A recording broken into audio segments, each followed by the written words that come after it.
Take two, because take one was an absolute failure. Oh my gosh. I am nervous as fuck. Alright, let's do this. Ready? Go.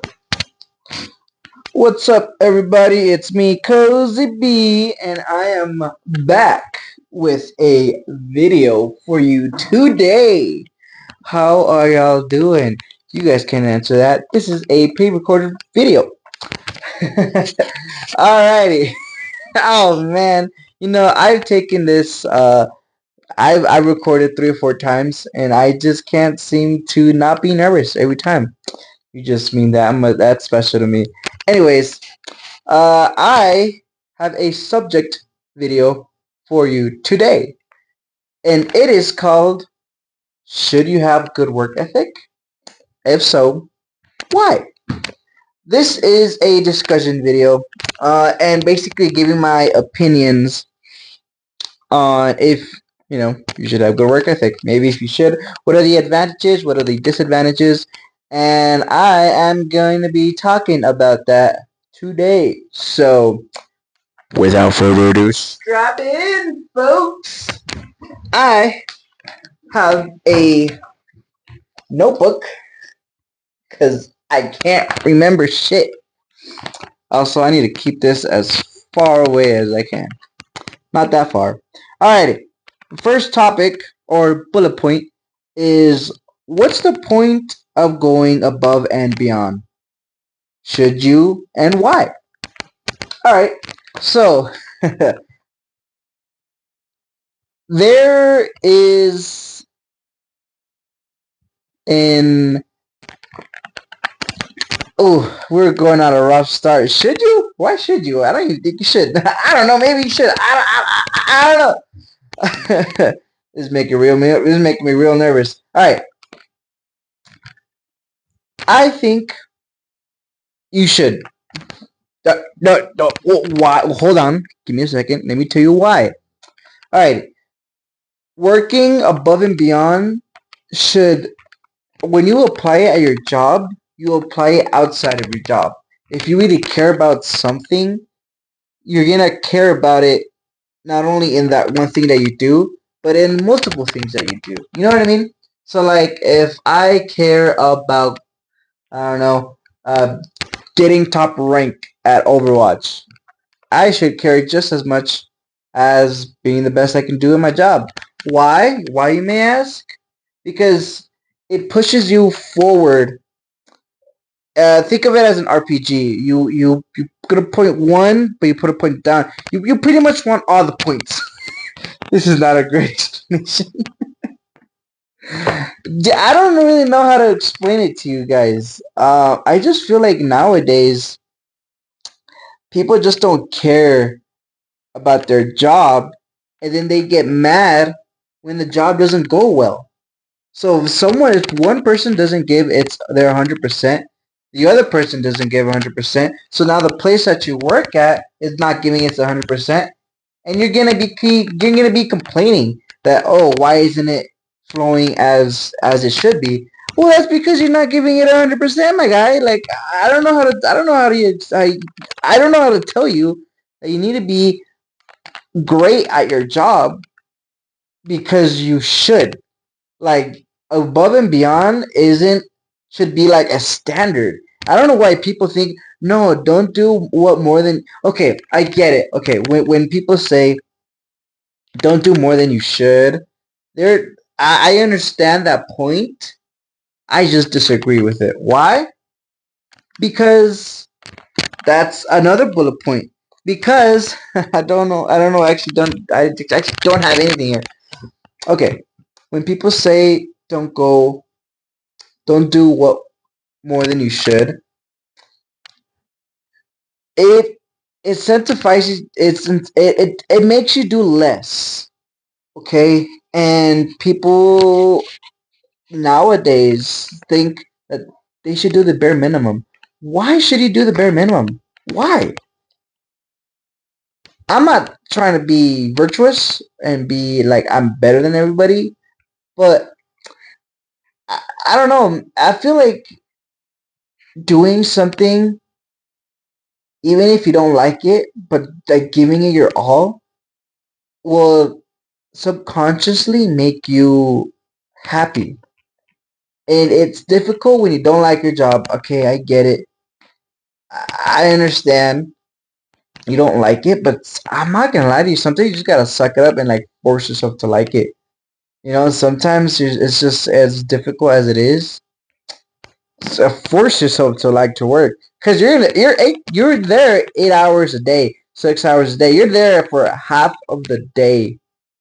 Okay, you're gonna have to like to do something, or else change another job.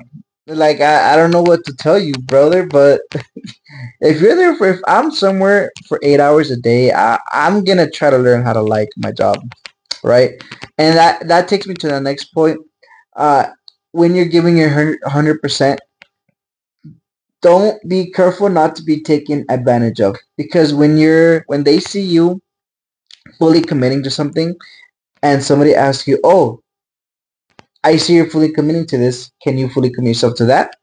And can you fully commit yourself to that?" And so forth. Okay, there has to be limits, and there can be days where you just can't give 100%. And I understand that not every day you can give 100%. It is extremely difficult, but I think if you slowly start to develop your passion for work, I'm not saying you should do it for the rest of your life. You should probably move on to something, to a different career every once in a while. But like, my point is not to be taken advantage of, and there are going to be days where you just can't give it 100%. Okay, you have to be passionate about it, right? And you can help coworkers. If look, I think you should help coworkers. A lot of people don't. A lot of people stick within their responsibilities, which is understandable. I mean, you don't get paid extra, but if you see somebody needs help and somebody genuinely can't, why not go help them? If you can, if you are like bombarded with work and you see someone else needs help and you want to help, I don't think you should, because you're bombarded with work, right? So I think that uh, helping others, if you can, is a really good thing. Um, and oh, okay, another point is do it because you want to, not because you should. Don't do it for the company. Okay, if you when you develop a passion, maybe passion is not the right word, but a determination to get better at your job, do it because of you, not because of the company and because they ask you, or because you see a potential to move up. Do it because that's another, hold on to that point, but do it because you want to, not because you should, right? Not only that, and this is going to be my next point, um, when you have a good work ethic, your managers above, they're going to see it eventually. And I believe, me personally, if you are at work, there's always room to move up. Because if you stay down here, you're minimum wage. You move up here, you go a little bit above minimum wage. You should always strive to climb a ladder, right? Because why would you want to stay down? Why would you want to do it? I don't get it. Please leave a comment down below why you should stay down below. I don't want you staying down below. You better stay above with me. um, Another part of a good work ethic, or just work in general, how you should act in your job place, is let's see. There is no use for being negative. At the end of the day, it's just a job, but take it seriously. Okay, let's talk about that. When in a stressful environment, it is very easy to be negative. Understandably so. It gets really busy where I work. But when you're complaining too much, oh, why is this happening? Why am I? When you're flustered, when you're overwhelmed, ooh, that was rough. Sometimes you just gotta take a step back, reevaluate things. Things are going to get done inevitably. I'm not saying take your time, maybe in your rush. I don't think there's time to take your time.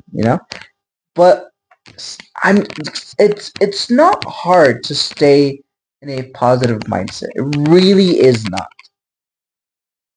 It is super easy to be angry and to complain. I trust me, I used to be like that. It's super easy. I don't think you should, brother. I really don't think you should start complaining. Um, another part of a job environment, or this job talk in general while I'm here, is be careful who you talk to, because people are snitches, and the walls have ears and they have eyes. Not everyone's your friend at work, unfortunately, even if you think they are. You really have to get to know someone to trust them. And work, when it comes to work, I'm sorry, but it's survival of the fittest, and people eat each other, and people will push you aside so they can get above. I'm not saying you should do it. I'm saying you should keep your mouth shut. If you want to move up, don't tell anybody you want to move up. If you're doing something, don't tell anybody. You really want to, because you strive to be better, and while you say, "Oh, I'm going to do this," you're telling yourself you're going to do it. You're telling someone else you're going to do it, and it acts like you already did it, but you didn't do it. And then they're going to be like, "Oh, this guy is useless because he said he was going to do something and he never did it." you know? Let's see. Another bullet point. What? All right. Another bullet point is, if you're going to quit, do it right. There are people who say, "I will get fired," or "I'm just not going to show up today because I hate this place," or "because I'm not being treated right." Okay, I get it, but I'm not gonna lie to you. It looks bad on you for if you want to get a future employment. It is not gonna look good at you, buddy. Even if they treat you like shit, you should still be unfazed. Be unfazed in general. Being unfazed in general is, I think it's the most. I think it's something I don't know how to talk. Sorry, English isn't my first language. Being unfazed should be a standard. It's not, but it should be. Everything has to be professional, not personal. You might take it personally, but you shouldn't. Same thing with quitting. If you're going to quit, being like, "Oh, I'm not gonna show up," or "I'm gonna do something really bad," it makes it personal in a business environment, and there's just no room for that. So, in conclusion, I feel like I have a lot more to say, but considering this is my second video, I'm just not gonna say it. Might remake this video. Uh, might not. I don't know. I might not even post this video. If you see this, then I deemed it worthy. Well, I hope you guys enjoyed the discussion. I really try to drag it out. Hopefully, you could understand me, because I had no idea what I was saying. See you guys. Peace out.